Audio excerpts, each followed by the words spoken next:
The complete works of Swami Vivekananda, Volume 3, Section 4, The Vedanta. Lecture delivered at Lahore on 12 November 1897. Two worlds there are in which we live. One, the external, the other, internal. Human progress has been made from days to your, almost in parallel lines along both these worlds. The search began in the external, and the man at first wanted to get answer for all the deep problems from the outside nature. Man wanted to satisfy his thirst for the beauty and the sublime from all the surrounding him. He wanted to express himself and all that was within him in the language of concrete. And grand indeed were the answer he got. Most marvelous ideas of God and worship, and the most rapturous expressions of the beautiful. Sublime ideas came from external world indeed, but the other, opening out for humanity later, laid out before him a universal yet sublimer, yet more beautiful and infinitely more expensive. In the Karmakand portion of the Vedas, we find the most wonderful ideas of inculcated. Religion inculcated. We preserve we find the most wonderful ideas about an overruling creator, preserver, and destroyer of the universe presented before us in language sometimes the most soul stirring. Most of you perhaps remember that most wonderful shloks in the Rigved Samhita where you get the description of chaos, perhaps the sublimes at that has ever been attempted at. In spite of all this, we find it is only a painting of the sublime outside. We find that at it is gross and that something of matter at clings to it.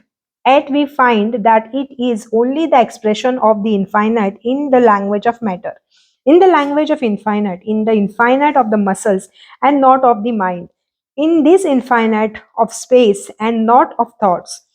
Therefore, in the second portion of Jnana Khanda, we find there is another different procedure.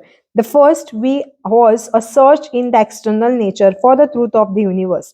It was the attempt to get the solution of the deep problems of life from the material world. Yasyate, yasyate himavanto mahitva. Yasyate himavanto mahitva. Whose glory this Himalaya declare. Whose glory this Himalayas declare. This is a grand idea, but yet it was not grand enough for India. The Indian mind had a fallback, and the research took a different direction altogether. From the external, the search came to the internal. From the matter to the mind, there arose the cry when a man dies, what becomes of him? Asti te tekam अस्तित्व नायम astiti cheke. Some say that he exists, others he is gone.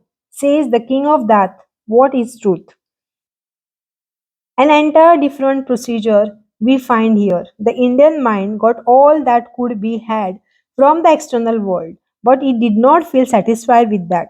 It wanted to search further, to dive into its own soul, and the final answer came. The Upanishad or the Vedant or the Aryakas or Rahasyas is the name of the portion of the Vedas. Here we find at once that religion has got rid of all external formalities. Here we find that once that spiritual things are not in the language of matter, but the language of the spirit, the superfine in the language of the superfine. No more any grossness attaches to it. No more it is there any compromise with things of worldly concern. Bold, brave, beyond the conception of the present day, stands the giant mind of the sages of the Upanishad, declaring the noblest truth that have ever been preached to humanity without any compromise, without any fear. This My countrymen, I want to say before you, even the Jnanakhanda of the Vedas is a vast ocean. Many lives are necessary to understand even a little of it. Truly, that it been said of the Upanishad by the Ramanuj that they form the head, the shoulder, and the crest of the Vedas. Surely enough, the Upanishads have become the Bible of modern India. The Hindus have the greatest respect for the Karma Kand of the Vedas, but for all practical purposes, we know that for ages by Shrutis has been meant the Upanishads. And the Upanishads alone, we know that all are great philosophers, were Vyas, Patanjali, or Gautam, and even the father of all philosophy, the great Kapil himself. Whenever they wanted an authority for that, they wrote, and every one of them found it in the Upanishad and nowhere else. And for therein are the truths that remain forever. There are truths that are true only in a certain line, in a certain direction, under certain circumstances, and for certain time. Those that are founded on the institutional of the times. There are other truths which are based on the nature of the man himself and which must endure so long as man himself endures. These are the truths that alone can be universal, and in spite of all the changes that have come to India, as to our social surrounding, our methods of dresses, our manner of eating, modes of worship, this universal truth of the Shrutis, the marvelous Vedantic ideas, stand out in their own sublimity, immovable, unvanishable, deathless, and immortal. At the gems of all the ideas that were developed in the Upanishad had been taught already in the Karmakand. The idea of the cosmos, which all sect of Vedantists had to take for granted. The psychology which has formed the common basis of all the Indian schools of thoughts and they're being worked out already and presented before the world. A few words therefore become few words therefore about the karma kand are necessary before we begin the spiritual portion, the Vedant. And the first of all, I should like to explain the sense in which I use the word Vedant. Unfortunately, there is a mistake notion in modern India that the word Vedant has reference only to the Advait system. But you must always remember that modern India, the three prasthanas, in modern India, the three prasthanas are considered equally important in the study of all system of religion. The first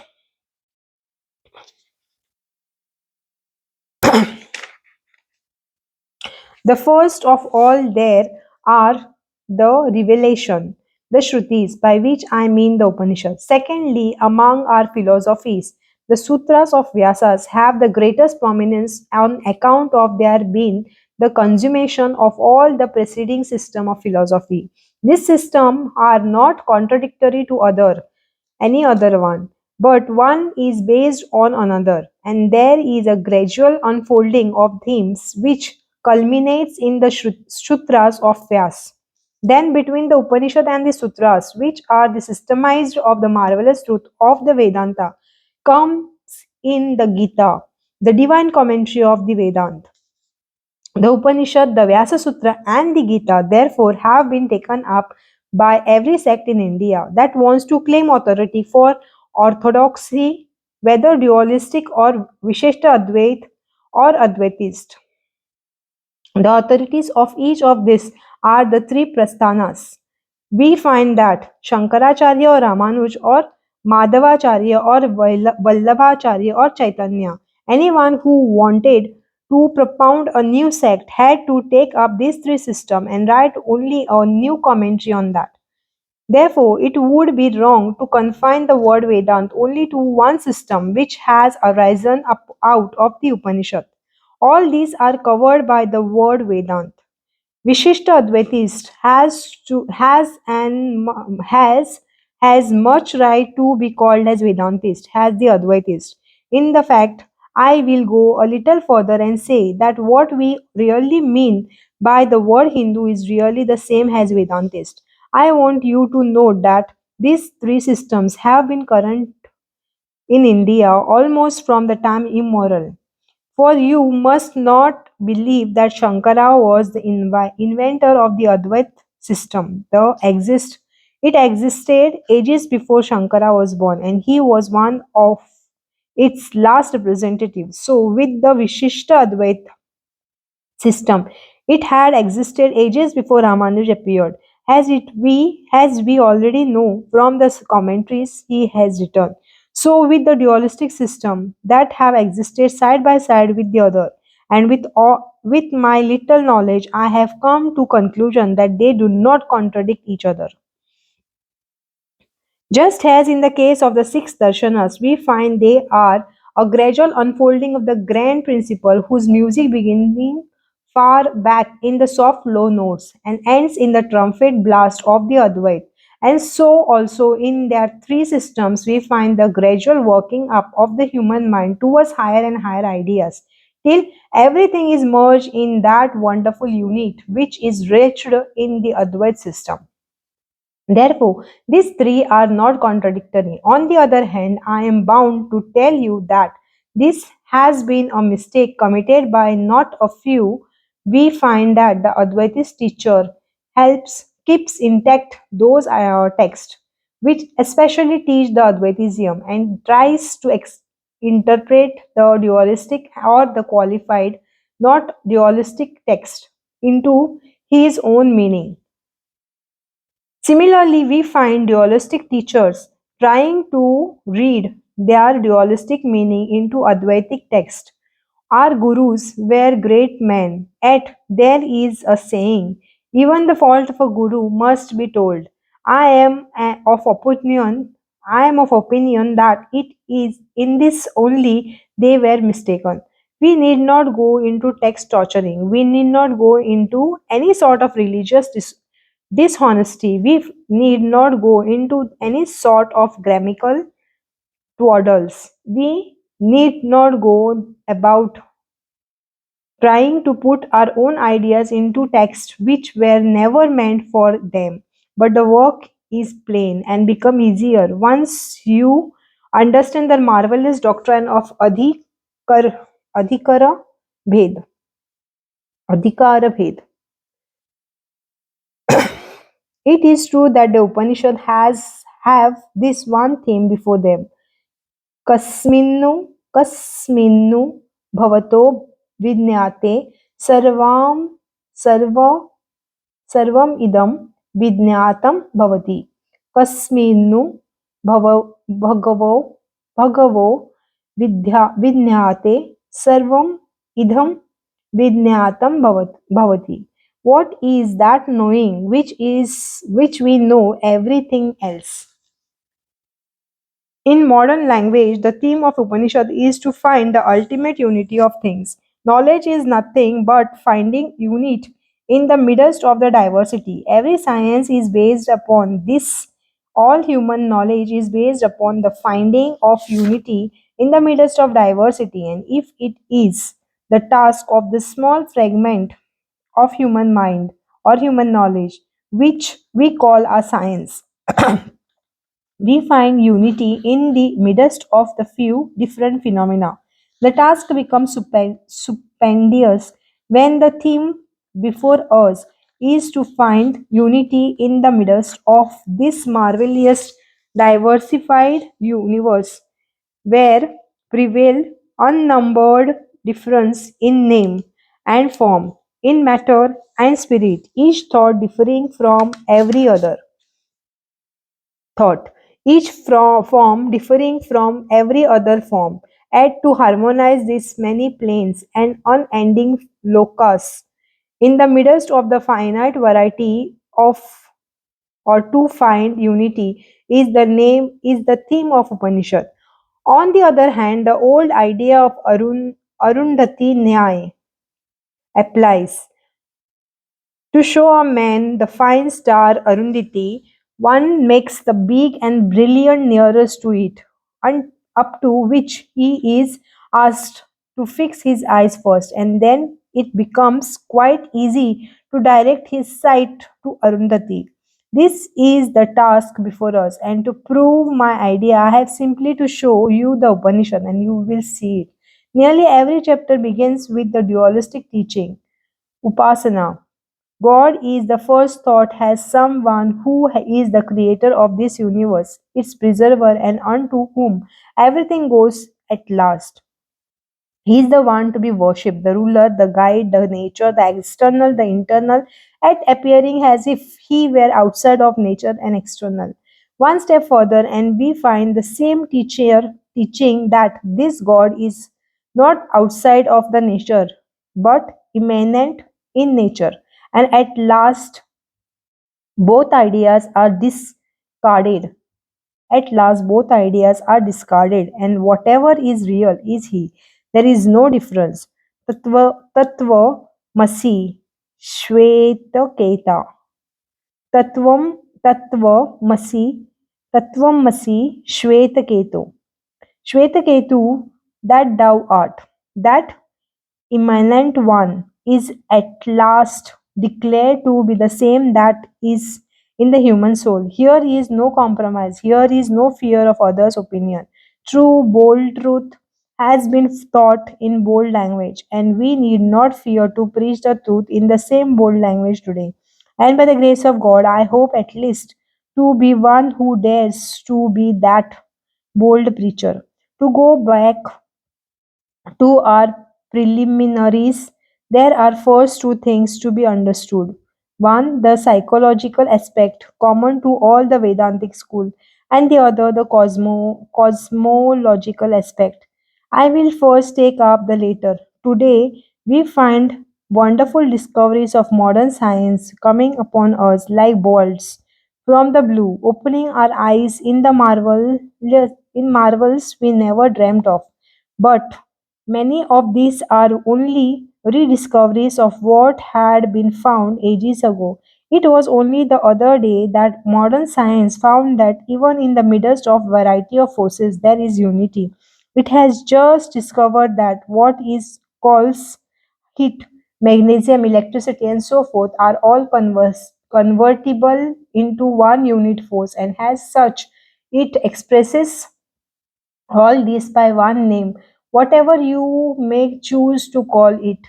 But this has been done even in the Samhitas, old and ancient as it were. In it we meet with the very idea of force I was referring to. All the force, whether you call them gravitation or attraction or repulsion, whether expressing themselves as heat or cold, electricity or magnesium, are nothing but the variations of that unit energy, whether they express themselves as a thought, reflex as a antakaran, the inner organ of man, or has action for the external organ, the unit from which they spring in, what is called pran. Again, what is pran is spandana or vibration.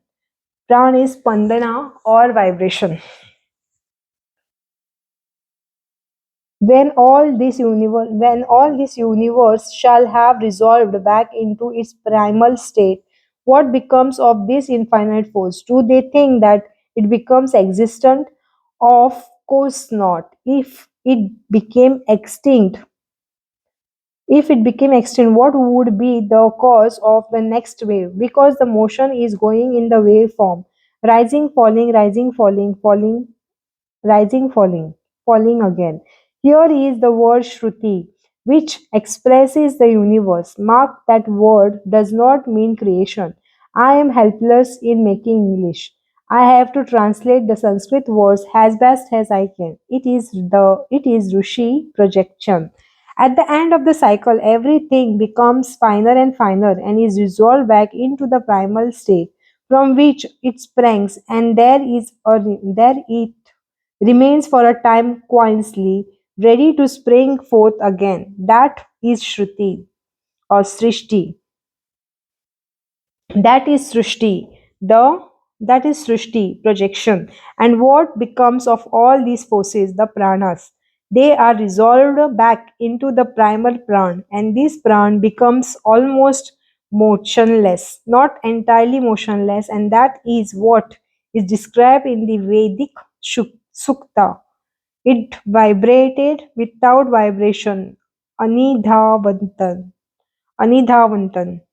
There are many technical phrases in the Upanishad difficult to understand. For instance, take this word vat.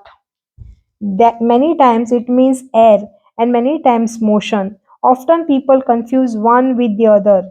We must guard against that. And what becomes of what you call matter? The forces primate all matter and they all dissolve into Akash, from which they again come out. This Akash is the primal matter.